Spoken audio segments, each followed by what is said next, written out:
Hey, what's going on, everybody? This is Coach Travis back for another episode of the Rep by Rep Strength Podcast. Tonight I was going to pick up my kiddos, and they are ages 6 and 3. And it's just funny to talk to them about, how their day was, on the drive home and what all is going on and things like that.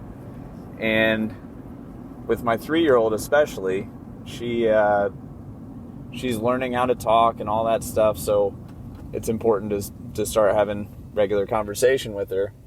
And one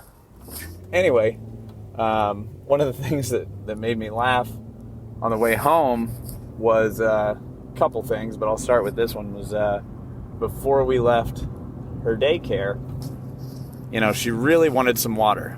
And this is something that I'm sure every parent can absolutely relate with, is we went to leave, she wanted some water, and my water bottle was empty, and she really wanted to drink out of my water bottle. Well, there's no water in there. So the only water bottle that we have is my older daughter has a water bottle in her backpack that she carries with her. But the younger one didn't want to drink out of that water bottle. She only wanted to drink out of mine. So what made me laugh, and I ended up asking her, is are you thirsty? Yes or no?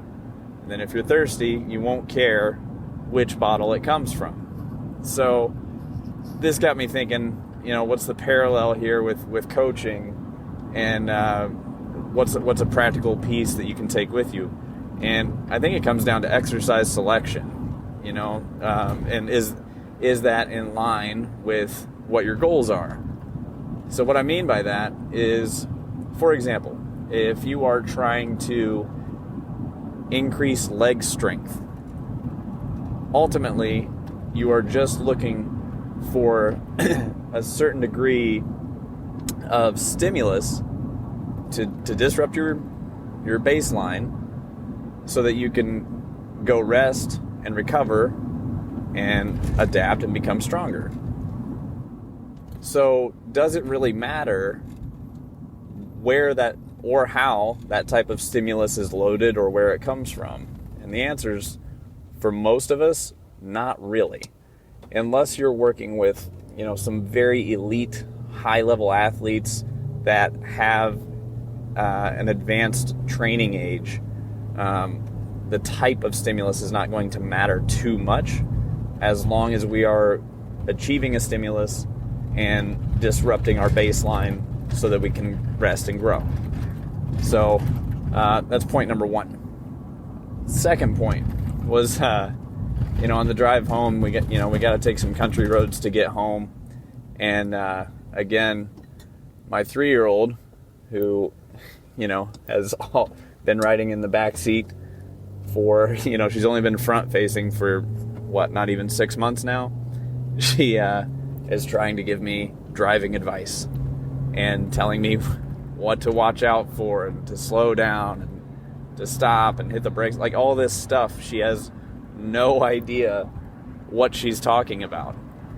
And I think, again, that parallel with coaching that I see is when you're working with a coach, or even if you're not working with a coach but you're following someone on social media, their perspective is going to change based on a number of factors. So, for example, my 3-year-old who's telling me how to drive, she's 3. She doesn't have the life experience. She doesn't have the practical driving experience. She doesn't have the knowledge or anticipation of knowing what to look out for. And probably most importantly, she's sitting in the back seat.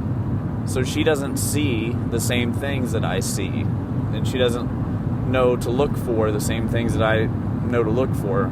And I think the same thing can be said for people on social media who claim to have a knowledge base about human performance. Is, number one, what is their level of education, both formally and practically. What's their expertise like? Are they actually in the trenches coaching people, being a practitioner, or are they sitting back talking about theory all the time? Now, theory is great. It's a good way to advance the field. However, you must get in the trenches, so to speak, and test and try out and work with a wide variety of people to see what's going to work, what's an expected outcome, what do I need to adjust, things like that. So just be careful when you're taking advice from people online, and be wary of who you are following on social media when you're looking at training and things of that nature. So some suggestions I have for you there would be, check when you see something, check it against several different sources to see, okay, what are the consistencies that I do see across 4, 5, 6 different fitness influencers. Well, I hate to even say fitness influencers, but across 4, 5, 6 scientists that are actually doing research, coaching, having hands-on experience with people in the day-to-day.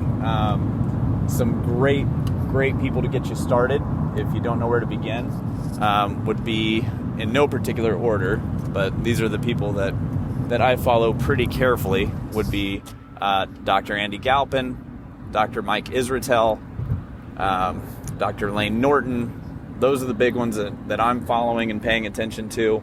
And then from there, you can look at some of the things that they will share, and then some of the people that they'll follow, and you can start seeing, okay, here are the big ones that here's the things that they're doing, the things they're avoiding or staying away from, and they will all tell you to some degree, try out things on occasion, test things on occasion, see what's going to work for you, see what doesn't work for you.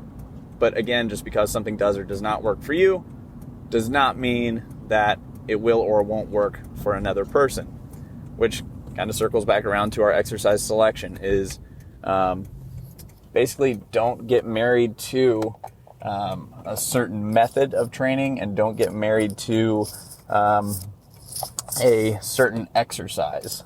There's a ton of different methodologies and exercises out there that are going to work for certain people and not others. And, science is ultimately, we're trying to constantly disprove what we think we know.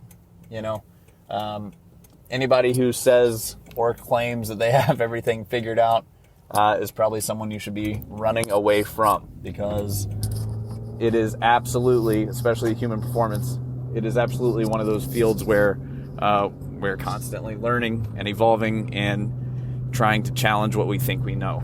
So anyway, just a few thoughts as I'm driving on my way to actually coach some people tonight. So anyway, if you have any questions about anything, if there's anything I can help you with, please reach out to me on Instagram at tbarrettstrength. You can check out my website, travisbarrett.com, and you can also email me, jtbarrettfitness@gmail.com. And I will do my best to get back to you in 24 hours. Final plug would be, if you want some guidance and some weekly content updates and some weekly coaching calls, I have something that I'm building called the Strength Circle.